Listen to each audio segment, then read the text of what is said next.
Assalamualaikum warahmatullahi wabarakatuh. Perkenalkan, kami dari kelompok 10 yang beranggotakan saya sendiri, Endri Eko Prasetyo, dengan NIM 2065. Saya Muhammad Rizky Taterlaksana, NIM 2082. Di sini kelompok kami akan membahas sedikit tentang apa itu pengertian dari Otoritas Jasa Keuangan atau juga bisa disebut OJK. Teman-teman pasti pernah mendengar atau melihat dari media maupun televisi itu tentang OJK. Nah, pasti di benak teman-teman itu OJK itu mengatur pengawasan uang di Indonesia atau lembaga-lembaga keuangan yang ada di Indonesia. Di sini saya akan menjelaskan sedikit atau membahas tentang Otoritas Jasa Keuangan. Otoritas Jasa Keuangan itu dibentuk berdasarkan Undang-Undang Nomor 21 Tahun 2011 tentang Otoritas Jasa Keuangan. Lembaga ini merupakan badan independen yang memiliki fungsi, tugas, dan wewenang pengawasan, pemeriksaan, dan penyidikan. Pembentukan OJK merupakan upaya pemerintah Republik Indonesia untuk menghadirkan lembaga yang mampu menyelenggarakan sistem pengaturan dan pengawasan hampir keseluruhan dalam sektor keuangan. Dalam sektor keuangan saja, Mas. Dalam sektor keuangan itu mencakup lembaga pengawasan hampir keseluruhan dalam sektor keuangan, baik perbankan maupun non perbankan.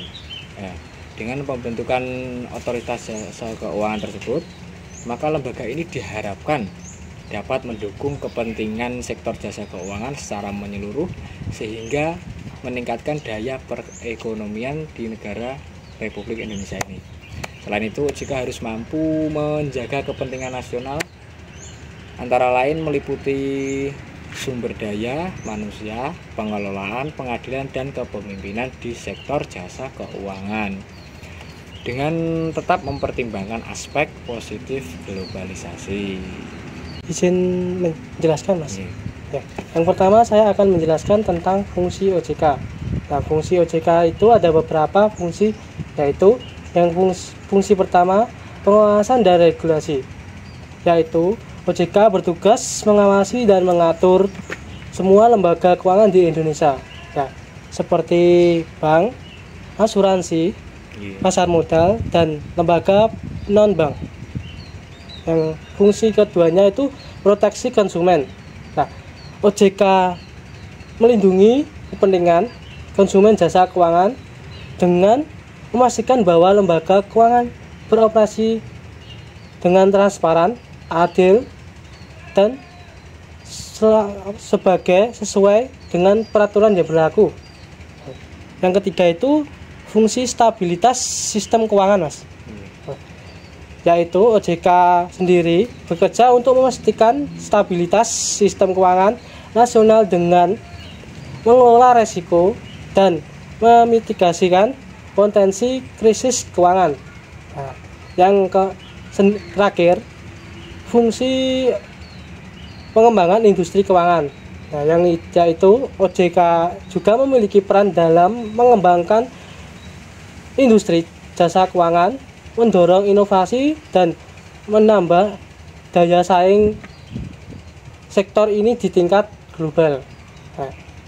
Nah, selanjutnya saya akan menjelaskan tentang tugas OJK. Tugas dari OJK. Tugas dari OJK itu sendiri kan ada beberapa tugas OJK itu sendiri, ya, Mas. Tugas yang pertama itu mengeluarkan peraturan dan kebijakan yang mengatur semua sektor jasa keuangan. Yang kedua itu tugasnya memberikan izin, mengawasi dan memeriksa lembaga keuangan. Yang ketiga, memberi perlindungan kepada konsumen dalam jasa keuangan.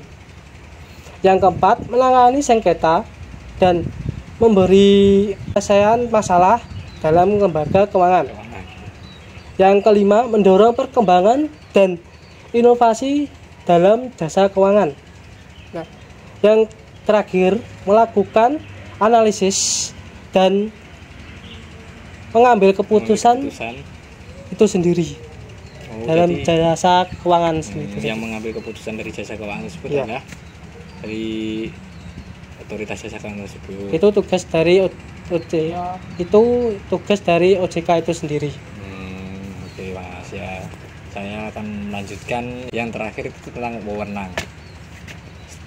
Oke, saya yang terakhir akan menambahkan ya Mas, akan menjelaskan Iya. tentang wewenang dari OJK tersebut. Yang pertama itu otoritas jasa keuangan memiliki wewenang untuk mengeluarkan peraturan dan kebijakan yang mengatur sektor jasa keuangan. Itu wewenang yang pertama. Yang kedua itu otoritas jasa keuangan dapat memberikan izin operasi, memantau dan mengawasi lembaga keuangan serta memberikan saksi jika diperlukan. Jadi lembaga keuangan yang melanggar peraturan dari OJK itu wajib dapat saksi dari peraturan ya, dari peraturan otoritas jasa keuangan tersebut. Nah, wewenang yang ketiga yaitu otoritas jasa keuangan memiliki kuasa untuk melindungi konsumen dengan mengawasi praktek bisnis yang tidak etis atau merugikan. Jadi itu ini Mas ya.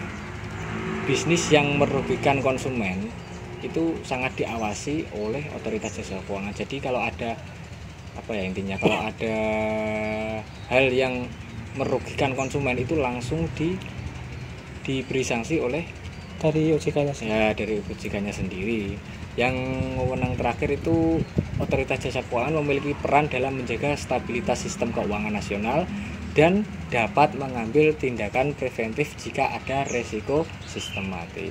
Itu 4 wewenang dari OJK tersebut.